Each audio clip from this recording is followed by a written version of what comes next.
Hi guys, welcome to our last e-learning session together before spring break. I hope you're all doing well. Please make sure you watch this video quickly before you get started on your work for today. Your work will be on Canvas and it'll have to do with this diagram over here. You're going to be working on finding the area of different parts of this floor plan. Okay, please make sure you watch till the end of this. I'll also explain how you can win $5 and hopefully give yourself some chuckles along the way too. So today what we're going to do is try to just do a quick review lesson of some things that I think should be fairly straightforward as you try to find the area of different parts of this floor plan. So when you guys on Friday were working with finding the area of different two-dimensional shapes, kind of in preparation for how to do that for some compound shapes. So often when you're finding the area of compound shapes, what you need to do is you need to be able to find missing measurements. For some people, this is really intuitive, and for other people, it's really hard for their brains to think about. So that's why we're going over this quickly today. So when we look at these two shapes, I'm sorry. Okay. What we notice here is if we're trying to figure out what this measurement X is, okay, some of you can look at that and know exactly what it is. Others of us have a little bit of a hard time. So what you're looking for here is if this is the side that you're trying to find, you need to compare it to the other parallel sides. The only sides that are going to give you information about that specific distance are parallel sides. So what we know then is by looking at this part up at the top is 10, so that means this piece down here is 10. Sometimes bringing it closer to the longer side makes this a little easier to see. But basically what you're doing here is you're saying, okay, if this whole thing is 23, and I know that this particular part is 10, okay, from here to here is 10, what does this have to be to make 23? And then the obvious answer becomes that you need to have it to be 13, because 13 plus 10 is 23, okay? Now, your assignment doesn't explicitly ask you to do this. You have to be able to do this to be able to find the area of some of the parts that you're working with, okay? That's why we're doing this quickly. Looking at this, if I'm trying to find this side Y, I'm going to look for parallel sides. I'm not going to worry about this. That doesn't give me any information, let alone the fact it doesn't have a number. But it's not parallel to the side that I'm looking for. So if I'm looking for this side, I'm going to compare it to these two sides, okay? We're going to bring our shorter sides over. So we know this is a 7 here, and this is a 4. So I know this side is longer than both of those, so I'm going to add those two together to get a side length of 11, okay? Oops. And lastly, looking at this example, okay, again, some of us this is really intuitive for, others of us this is a little hard for.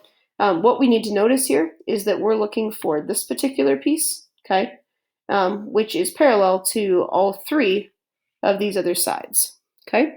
So if we follow the same pattern, okay, of bringing down what we know to the longer side, this part will be X, and this part will be 22. So what we know then, okay, is that all together these make 46. So essentially what this is saying is that 10 plus something plus 22 equals 46. So what a lot of people are going to do here is they're going to add 10 and 22 together. Sorry.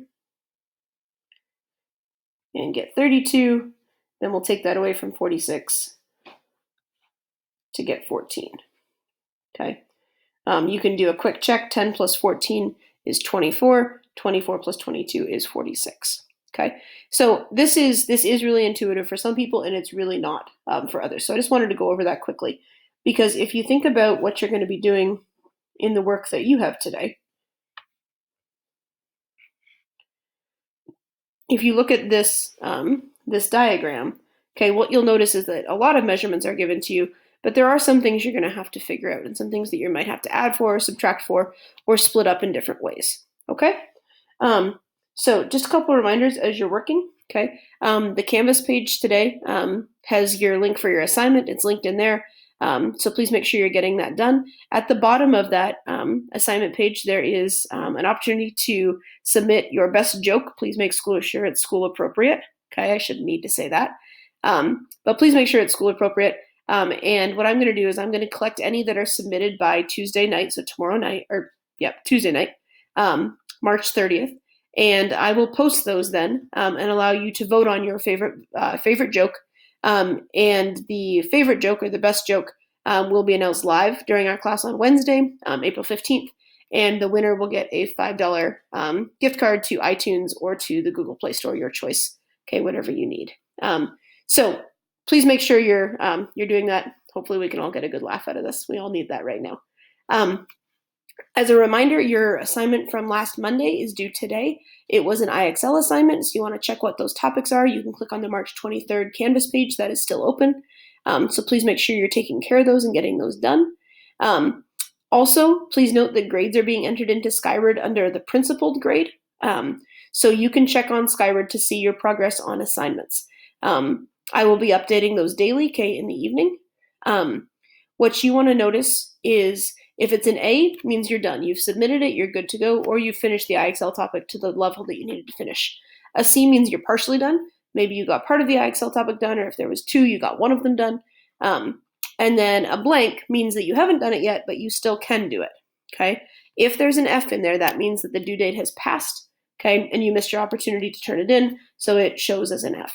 Okay, so please make sure you're taking the time to get the work done that you need to. So I hope you're all doing well. I miss you. And I hope you have a good, relaxing spring break. If you can get your work done this week, and then you won't have to worry about it for the next week and a half. Stay well, stay healthy. Please reach out if you need anything. And I look forward to seeing you after break. And I look forward to reading your jokes. Take care.